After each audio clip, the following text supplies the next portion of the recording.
Malam bersama saya Friska Clarissa.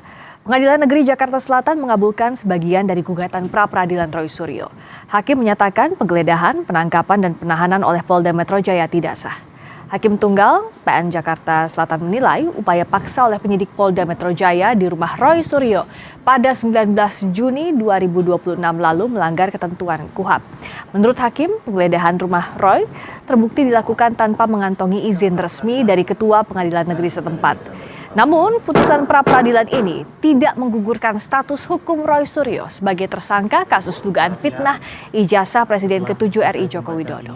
Maka kami nyatakan persidangan pra-peradilan nomor 99 selesai dan ditutup. 1. Mengabulkan permohonan pra-peradilan pemohon untuk sebagian. 2. Menyatakan penggeledahan yang dilakukan termohon terhadap pemohon berdasarkan surat perintah penggeledahan rumah dan tempat tertutup lainnya nomor SP dah rumah TAP 373-6 Romawi Res .124-2026 Ditreskrimum Polda Metro Jaya tanggal 18 Juni 2026 adalah tidak sah. 3. Menyatakan penangkapan yang dilakukan oleh termohon terhadap pemohon berdasarkan surat perintah penangkapan nomor SP Kap 7036 Res 1.14-2026 Ditreskrimum Polda Metro Jaya tanggal 19 Juni 2026 adalah tidak sah. 4. Menyatakan penahanan terhadap pemohon berdasarkan surat perintah penahanan nomor SP Han 458-6 Romawi Res 1.14-2026 Ditreskrimum Polda Metro Jaya tanggal 19 Juni 2026 adalah tidak sah.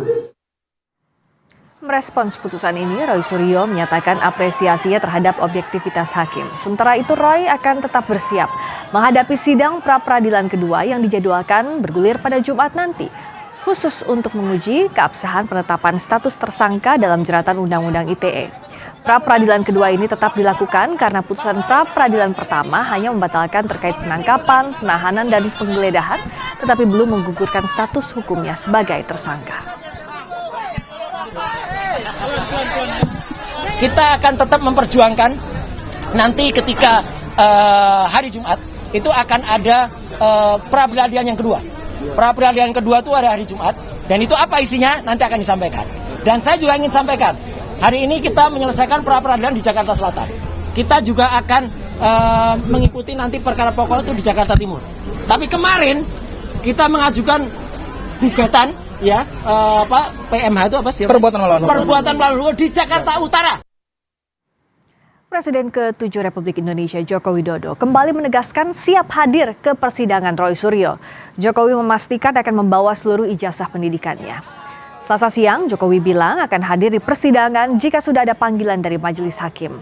Jokowi juga kembali menyatakan tetap menghormati proses hukum Roy Suryo dan Dr. Tifa untuk kasus dugaan pencemaran nama baik terkait ijazahnya. Kalau saya diundang oleh Yang Mulia Majelis Hakim untuk hadir di forum persidangan, ya saya akan hadir. Dan sesuai yang saya sampaikan yang lalu, saya akan membawa dan menunjukkan ijazah dari SD, SMP, SMA, dan S1 yang saya miliki. Baik untuk persidangan Roy Suryo dan Tifa ya Pak? Ya mestinya seperti itu. Kita bahas kelanjutan pra-peradilan Roy Suryo selanjutnya bersama simpatisan Roy Suryo, Michael Sinaga, dan juga kita akan membahas bagaimana sikap Presiden Joko Widodo untuk Presiden ke-7 RI Joko Widodo untuk mengantisipasi putusan hakim nanti bersama pengacara Jokowi Yakub Hasibuan. Selamat malam, Bung Yakub, juga Bung Michael. Selamat malam. Kita ketemu lagi, saya ke Bung Michael dulu. Meskipun putusan pra-peradilan ini kan tidak mengubah status tersangka, karena itu beda lagi di pra-peradilan kedua. Tapi apa maknanya untuk kubu Roy Suryo? Ya. Sekarang kita bisa melihat ya bahwa apa yang ditakutkan selama ini bahwa hakim itu berat sebelah ternyata tidak terbukti.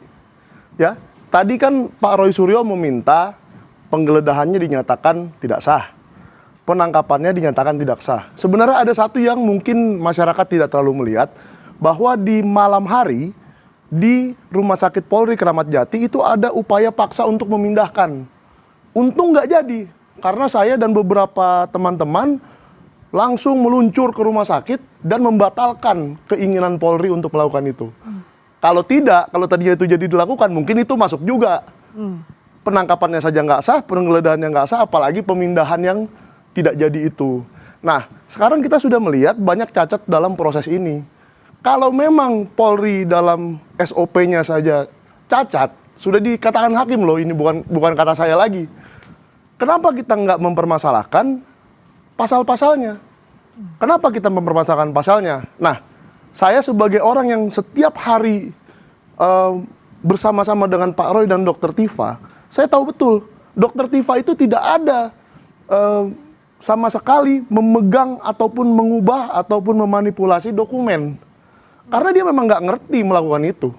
Dia itu hanya seorang dokter yang mempunyai keahlian untuk menilai apakah ini foto Pak Joko Widodo yang presiden atau bukan. Bung Michael, artinya Gitu. walaupun pra-peradilan ini tidak bicara soal pokok perkara, tapi Anda juga meragukan isi dari pokok perkaranya.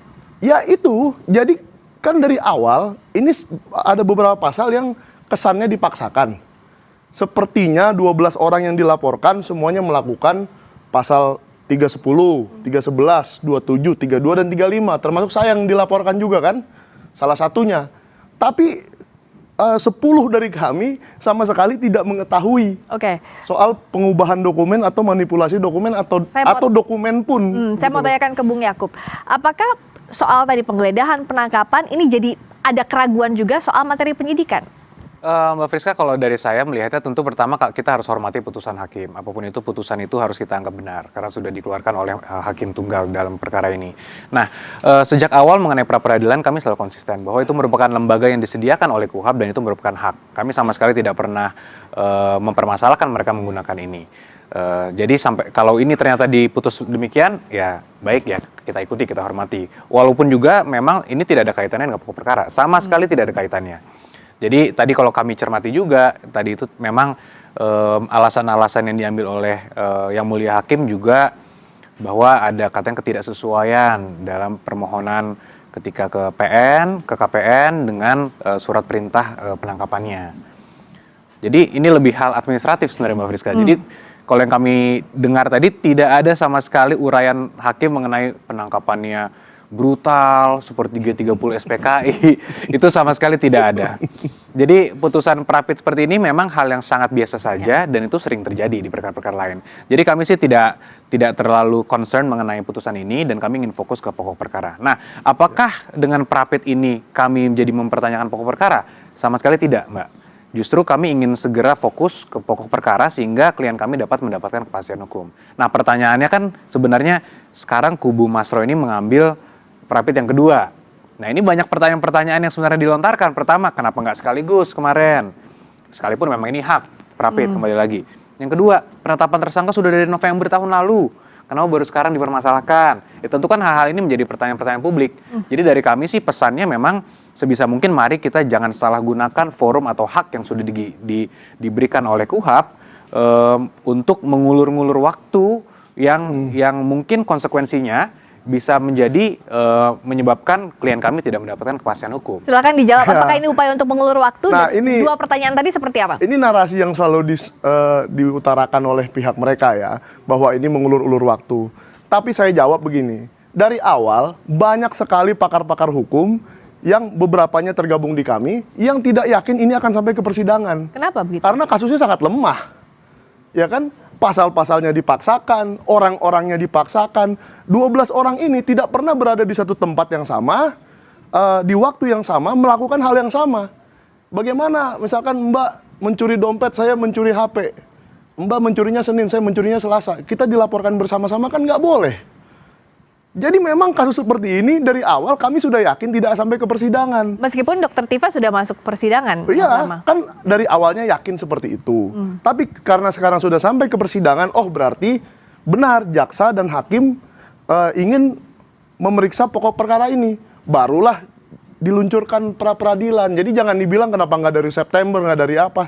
Sekarang saya tanya aja, kenapa dari April baru November penetapan tersangka? Kenapa dari November baru Juni P21? Itu kan pertanyaan yang agak percuma ya menurut saya ya, karena ini sudah sampai di sini, nggak usah kita cari-cari lagi ke belakang, ya kita hadapin aja. Toh tadi hakimnya saya lihat netral kok, sangat netral dan sangat objektif. Kalau memang permintaannya Pak Roy itu tidak masuk akal, akan ditolak kok. Emang kenapa sih Bung Yakub yang dikhawatirkan kalau misalnya ada proses pra-peradilan, meskipun tadi hak ya, tapi dengan nantinya persidangan pokok perkara, apakah ini bisa menghambat itu atau seperti apa? Ya tentu dengan KUHP yang baru ini kan pemeriksaan pokok perkara jadi harus ditangguhkan terlebih dahulu, Mbak. Jadi kita harus menunggu prapit ini diputus terlebih dahulu. Jadi secara tidak langsung tentu kan ini berimplikasi kepada waktu penanganan perkara yang bisa langsung masuk ke pemeriksaan pokok perkara seperti perkara Ibu Tifa, tapi sekarang perkara Mas Roy ini jadi harus menunggu prapit dulu. Sekalipun kembali lagi itu hak, silahkan dilakukan. Nah, kembali tadi kan yang seperti disampaikan Bang Michael juga bahwa banyak keraguan menurut versi Bang Michael dan ininya lah pihaknya. Tapi kembali lagi kalau memang banyak keraguan mengenai substansi perkara, ya forum pemeriksaan di mana? Ya di persidangan di pokok perkara itu. Ya. Jadi daripada kita berdiskusi di luar, kemudian membangun narasi, kemudian ada juga memicu perpecahan antar kubu maupun internal juga. Saya dengar ada perpecahan internal juga dan Enggak lah, itu nggak ada hubungannya. Daripada sampai terjadi hal seperti itu yang tidak kita inginkan, tentu kita juga menyayangi. Kita kan seorang advokat juga, jangan sampai sesama rekan sejawat juga ada permasalahan seperti itu. Ya daripada itu terjadi, mari kita masuk secepatnya ke pokok perkara sehingga hak pelapor kami, Pak Jokowi selaku korban maupun terdakwa, yaitu Mas Roy dan juga Bu Tifa juga bisa dilindungi. Karena kedua hak bukan hanya hak kami loh, hak mereka pun juga akan bergantung dengan hasil pemeriksaan pokok perkara itu, Mbak. Untuk pra peradilan yang kedua soal status tersangka ini, apakah ada upaya untuk tidak sampai ke persidangan pokok perkara? Jawabnya nanti usai jeda di Sapa Indonesia Malam. Kami segera kembali. Kita masih membahas kelanjutan pra peradilan Roy Suryo bersama simpatisan Roy Suryo, Michael Sinaga, dan juga pengacara Jokowi, Yakub Hasibuan. Saya masih membahas lagi tadi soal, kan nanti Jumat itu soal pra peradilan status tersangka. Apakah ini jadi upaya untuk menghindari pokok perkara? Bagaimana menjelaskan ini, Bang Michael? Jangan dibilang menghindari pokok perkara. Kita ini semua ingin tahu, rakyat semua ingin tahu, ijazahnya Pak Jokowi itu ada apa enggak sih? Kan selama ini nggak pernah kelihatan. Itu nanti di pokok perkara. Yang aslinya ya kan. Jadi Pak Roy dan Ibu Tifa itu komit ingin tahu soal ijazah itu gitu loh. Jadi supaya ini juga bagus untuk Pak Jokowi loh. Supaya hal ini tidak pernah lagi dibicarakan ke depannya. Stop sampai di sini saja. Kita buktikan benar atau tidak, ada apa tidak, asli atau tidak asli dan seterusnya gitu loh. Otentik atau tidak otentik. Jadi nggak ada tuh yang ingin membatalkan pokok perkaranya, nggak ada. Kalau untuk status tersangka ini apa yang mau diuji lagi dari status tersangkanya Bung Roy? Kalau yang mau diuji itu kan tadi sudah dibilang, yang ingin diuji itu pasal 32 dan 35. Mengubah, memanipulasi dan lalala. Nah, ini mungkin Bang Yakub lah yang lebih hafal pasal-pasal. itu. Di Undang-Undang ITE itu. Padahal Dr. Tifa sendiri tidak pernah memegang apalagi memanipulasi dokumen. Yang dari awal, kalaupun bisa dibilang manipulasi, karena menganalisis sebuah dokumen itu Rismon Sianipar itu yang sudah dimaafkan itu. Jadi kenapa itu malah dituduhkan ke Dr. Tifa? Saya sih bingung. Dr. Tifa itu seorang dokter yang melihat anatomi tubuh, anatomi wajah seseorang. Gak ada hubungannya dengan dokumen atau Undang-Undang ITE 32 dan 35. Tapi status tersangka yang nanti hari Jumat itu status tersangka Bung Roy kan? Iya, Pak Roy. Dan itu juga kita periksa. Apa sih yang dilakukan Pak Roy Suryo mengenai itu? Apa benar dia pernah memanipulasi dokumennya Pak Jokowi? Kita tes saja dengan pra peradilan. Oke, Bung Yakub, apa implikasinya kalau Anda melihat prapit yang diajukan oleh Bung Roy Suryo untuk nanti Jumat? Itu memang pertanyaan besarnya, Mbak Friska. Kalau dari kami melihatnya, kalau selama ini narasi yang dibangunkan bahwa beliau ingin mendapatkan keadilan, Pak Jokowi harus hadir, mereka mencurigai Pak Jokowi tidak akan hadir dan sebagainya. Ya kalau itu narasinya, ya berarti mari kita masuk ke pokok perkara. Tapi kan sekarang tidak, beliau menggunakan masuk lagi menggunakan lembaga pra peradilan lagi untuk objek yang berbeda menurut mereka. Saya sendiri belum lihat seperti apa permohonannya, dan kami pun bukan pihak di situ karena termohonnya tentunya penyidik kalau dalam hal ini. Ya, tapi kami juga melihat karena ini ada dua argumen atau narasi yang saling kontradiktif, jadi kami melihat kok ini patut diduga bahwa ada upaya untuk mengulur waktu gitu. Sekalipun ya silahkan saja bahwa kalau mau menggunakan hak ini silahkan, tapi kembali lagi kan tujuan utama kita bersama-sama untuk mencari kebenaran material, bukan? Kalau memang itu masih tujuan utamanya, mari kita cepat-cepat masuk ke pokok perkara. Jadi kembali lagi, menurut saya sih prapit ini walaupun kembali lagi mau objeknya katanya berbeda, tapi tidak sesuai dengan narasi yang dibangun, yaitu mari cepat-cepat tunjukkan ijazah, mau Pak Jokowi katanya mau ditanya-tanya di persidangan dan sebagainya. Jadi itu sedikit kontradiktifnya di situ. Oke, Bang Michael. Ya, yang membuat ini lama kan penyidiknya. Kan penyidiknya memakan waktu dari 30 April 2025 sampai sekarang. 1 tahun lebih. Jadi jangan gara-gara Pak Roy membuat pra-peradilan yang hanya 7 hari, pra-peradilan kedua juga hanya 7 hari. Bagaimana? Mau berapa kali pra-peradilan Bang Yakub kalau mau setahun seperti yang dilakukan penyidik? Nggak mungkin dong kita membuat 52 kali pra-peradilan. Jadi kalau namanya mengulur waktu itu nonsens menurut saya. Mau diulur pun berapa sih waktu yang diulur gitu. Jadi ini hanya karena kita awalnya tidak yakin ini sampai ke persidangan, ternyata sampai. Oke, kalau memang sampai, karena begini Mbak, beberapa kali pengadilan yang lain seperti di Solo dan di mana itu NO semua. Ya kan, berarti tidak sampai ke pokok perkara. Jadi kami pun mengira dari awal, oh ini tidak sampai ke pokok perkara. Tapi karena sampai, ayo kita pra-peradilankan dulu supaya pokok perkaranya jelas. Benar nggak ada 3235 mengubah dokumen itu? Karena saya pun waktu di BAP, saya sebagai terlapor, ditanyakan soal itu. Mengubah dokumen, memanipulasi dokumen, malah nggak ada. Pak Roy aja tidak tahu itu apa yang dimanipulasi dokumennya, apalagi saya. Gitu soal loh. pertanyaan ini apakah tepat untuk di pra-peradilan? Nah, itu sebenarnya good question Mbak Friska. Justru kalau kita mau mengecek apakah ini sudah sesuai pasalnya, kekuatan pembuktian dan sebagainya, itu adanya di pokok perkara. Jadi forumnya menurut kami tidak tepat kalau itu di pra-peradilan. Karena di pra-peradilan itu akan diperiksa mengenai formilnya. Apakah contoh penetapan tersangkanya sudah ada 2 alat bukti. 2 alat bukti ini kan sangat subjektif. Apa yang dinilai 2 alat bukti? Kalau menurut penyidik sudah cukup, ya silahkan aja lanjut. Dan faktanya apa? Faktanya seluruh alat bukti yang sah dan berkas perkara sudah diterima oleh kejaksaan. Berarti kejaksaan sudah sepakat dengan kami nih bahwa ada tindak pidana di sini, yang terdakwanya ada 2 orang ini. Mari kita sidangkan, kita cari kebenaran material, kita serahkan pada majelis hakim. Kan itu sebenarnya stance-nya sekarang. Tapi kalau sekarang mundur lagi mengatakan bahwa tunggu dulu, kita cek dulu kekuatan alat bukti ini di pra-peradilan loh. Kok jadi salah kamar? Oh, bukan alat buktinya, Jadi pasalnya kalau Bang. kekuatan pembuktian ini dan persesuaian pasal itu adanya di pokok perkara, Mbak. Iya, Walaupun di dakwaan nanti seperti Ibu Tifa kan mengajukan eksepsi, Ya. itu forumnya silakan, boleh ada perlawanan diatur di situ. Iya, Michael. kalau begitu caranya Mbak, enak aja nanti polisi misalnya dia mau menyidik seseorang, masukin aja pasal sebanyak-banyaknya. Masukin aja 20 pasal. Mana yang kena deh. Gitu kan? Kan nggak boleh begitu penegakan hukum. Kita harus melihat pasalnya benar dulu, baru masuk ke persidangan. Bahkan seperti yang kemarin terjadi, 3 orang pelapor gugur loh. Yang namanya Andi Kurniawan, Lecumanan, dan Maret Samuel Sweken itu gugur ya Bang ya? Ya. Yang tersisanya Pak Joko Widodo. Berarti kan tidak terbukti. Berarti kan bisa saja yang dilakukan penyidik selama ini sampai ke tanggal P21 itu ada yang salah. Dan itu tersaring oleh jaksa. 3 orang itu tersaring oleh jaksa. Mungkin kalau di jaksa tidak melihat bahwa itu bisa disaring, ya udah kita coba saring lewat pra-peradilan. Siapa tahu tersaring juga pasalnya. Ini upaya men-challenge status tersangkanya itu, Bung Yakub. Ya, tadi menarik juga bahwa Bung Michael juga mengatakan sebelumnya ada 4 laporan kemudian terfilter dan sebagainya. Justru kalau dari kami angle-nya kita putar nih, justru itu membuktikan bahwa sebenarnya sudah ada proses check and balances termasuk gelar perkara khusus, Mbak. Di gelar perkara khusus itu kan dilihat semua proses penyidikannya seperti apa, pasal-pasalnya dijabarkan, dan waktu itu summary-nya dari gelar perkara khusus adalah kesimpulannya penyidikan sudah dijalankan dengan semua prosedur yang sesuai. Jadi tidak ada kesalahan, pelanggaran dan sebagainya, termasuk ketepatan pasal di situ. Nah, kemudian dicek and balance lagi oleh kejaksaan dalam proses pelimpahan. Ternyata diterima juga, kejaksaan meyakini sudah sesuai pasal-pasalnya. Terakhir nih check and balance terakhir ada di persidangan. Nanti majelis yang menilai.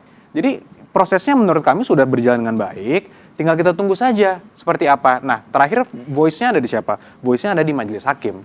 Jadi itu yang kita tunggu, Mbak. Nah, permohonan nanti hari Jumat apakah sudah cermat disusun bahwa itu tidak akan berselisihan dengan pokok perkara yang harusnya nanti dibahas pada persidangan? Iya, kan tidak apa-apa dong. Kan tadi Bung Yakub juga udah bilang, sekali di gelar perkara khusus, 2 kali di jaksa, kenapa tidak di pra-peradilan juga? Tidak ada yang perlu ditakutkan oleh Pak Jokowi kalau memang itu sudah benar dong. Tapi kalau itu memang tidak benar seperti cara penangkapan dan penahanan yang dilakukan oleh polisi, ya akan gugur di pra-peradilan. Ya sudah, kita terima aja bahwa itu sudah terjadi, kita fight di pra-peradilan apakah pasal itu sudah diterapkan dengan benar. Gitu aja. Memang ada ketakutan dari pihak Pak Jokowi soal ini? Sama sekali tidak, Mbak. Dari awal sama sekali ketika Prapit yang pertama pun kami selalu konsisten. kami sampaikan itu merupakan hak, silakan saja. Kami mempercayai bahwa majelis hakim dalam hal ini, lembaga peradilan kita itu lembaga peradilan yang independen, kuat dan terpercaya. Jadi menurut kami, ya kalau itu memang mau diserahkan ujung-ujungnya kepada majelis, kepada yang mulia, ya silahkan. Tapi kembali lagi, kita kan mau melihat bagaimana kita menggunakan pasal-pasal ataupun lembaga-lembaga yang sudah diatur oleh ketentuan hukum yang ada dengan sebaik mungkin dan dengan itikat baik. Nah ini kan sekarang masyarakat menjadi menilai, kok 2 kali, kok nggak bersamaan kemarin, kok nggak dari November. Ya ini pertanyaan-pertanyaan yang wajar saja keluar. Kalau dari kami biasa saja karena kami pelapor. Jadi kami meyakini bahwa apapun ini tidak akan mempengaruhi pokok perkara. Kami ingin ini segera disidangkan dan Pak Jokowi mendapatkan kepastian hukum. Apa sih sebenarnya yang dikejar Bung Roy sekarang di tahap pra-peradilan untuk status tersangkanya juga nanti menuju ke pokok perkara? Ya begini Mbak, kan lebih enak kalau kita pertanyakan satu persatu. Ini hanya ada waktu 7 hari. Kemarin juga persidangannya itu mungkin Bung Yakub tahu banget kalau pra-peradilan itu diburu-buru sekali sidangnya. Saksi yang bisa diajukan juga terbatas sekali. Bukti yang bisa diajukan juga terbatas, waktunya loh yang terbatas. Jadi kan lebih baik kalau kita tanyakan penangkapannya dulu. Kalau kita tanyakan penangkapannya, pasalnya, ininya, itunya, sekaligus semua, apa cukup 7 hari? Hakimnya juga bingung kali, kapan waktu saya untuk menimbang ini gitu loh. Maka kita berikanlah yang masuk akal, permohonan yang masuk akal. Ini masyarakat juga menilai bahwa permohonannya Pak Roy itu masuk akal. Dia baru saja diperlakukan seperti itu oleh penyidik, oleh Polda Metro Jaya, wajar. Dia masih tidak terima atas perlakuan itu dan ternyata benar. Ternyata benar, hakim tunggal juga setuju bahwa perlakuan itu tidak benar dan itu tidak sah. Cara memperlakukan seperti itu. Nah, sekarang kita move ke yang kedua. Status tersangka. Yang kedua itu status tersangka dan pasal-pasalnya. Karena gini, kalau seandainya yang dianggap masuk akal oleh hakim hanya pasal 310, 311, tidak boleh ditahan di bawah 5 tahun ya Bang ya. Saya tahu begini karena sering meliput-liput berita hukum saja. Artinya gini, kasus hukum di Indonesia ini kriminalisasi sudah sangat banyak. Bukan ini yang pertama dan bukan ini yang terakhir menurut saya. Jadi apa salahnya kalau memang ini sudah mata publik sudah tertuju ke sini, mari kita jadikan ini pembelajaran. Bahwa tidak boleh seorang terdakwa diperlakukan seperti itu. Mau digeser dari rumah sakit, mau dijemput dari rumah sakit jam 12 malam. Apa itu benar? Apa itu manusiawi? Ya kan? Dan apakah itu manusiawi mengatakan seorang dokter yang keahliannya menilai anatomi dibilang memanipulasi dokumen? Itu kan 2 hal yang jauh berbeda gitu loh. Jadi kalau memang pasalnya salah, katakan saja salah. Gitu. Nah kalau dari Bung Yakub, apa yang saat ini pihak Anda tunggu sebenarnya? Apakah memang status tersangka yang diuji di pra-peradilan nanti ini salah satu yang dikhawatirkan? Karena kan kalau permohonannya dikabulkan, status tersangka juga akan dicabut. Ya, saya mungkin saya mencoba untuk mengambil pola pikir Bang Michael juga bahwa pengen menjadi pembelajaran hukum kan. Ya. Sama juga kami ingin ini cepat masuk pokok perkara agar menjadi pembelajaran hukum bahwa negara ini memiliki hukum positif yang berlaku. Kita tidak boleh menebar berita-berita bohong, fitnah itu tidak boleh, orang-orang tidak bisa dengan seenaknya tanpa data, tanpa hak bisa memfitnah orang, itu semua memiliki konsekuensi hukum. Jadi itu juga merupakan pembelajaran yang ingin kita tunggu juga, jangan sampai semua orang nanti di era post-truth ini bisa dengan mudah memfitnah orang bahwa ijazahnya palsu, padahal tidak. Bertahun-tahun melalui proses akademik yang sah dan semua ini bisa akan dibuktikan dan akan dibuktikan nanti di persidangan, tapi dikatakan palsu. Itu kan sungguh tidak melambangkan negara hukum. Itu yang kami tunggu juga. Maka poin pembelajaran penting itu juga bagi kami menjadi hal yang penting, Mbak Friska. Kita nantikan next chapter-nya hari Jumat untuk sidang pra-peradilan yang kedua. Yang diuji adalah status tersangka dari Boleh sedikit Mbak? Singkat saja. Ya, singkat saja. Sebenarnya yang saya tunggu, saya setuju dengan Bang Yakub. Saya ingin cepat-cepat ke pokok perkara. Dan mungkin nanti di pokok perkara ya Dr. Tifa, 2 orang yang saya tunggu. Dian Sandi Utama yang sebenarnya mengupload ijazah itu ke Twitter alias X. Dan kedua Kasmujo yang sudah mengaku bahwa dia bukan dosen pembimbing skripsinya Pak Jokowi. Kalau 2 orang ini bersaksi di pengadilan, saya yakin kebenaran akan terungkap. Relevankah 2 orang ini akan dibawa ke pengadilan nanti untuk pokok perkara, Bung Yakub? Saya sangat setuju bahwa kita mencari kebenaran material, bahwa saya meyakini juga Pak Kasmujo juga akan mengatakan yang sebenarnya bahwa beliau juga merupakan dosen pembimbing Pak Jokowi. Ya, jadi ya, mari kita lihat Mbak.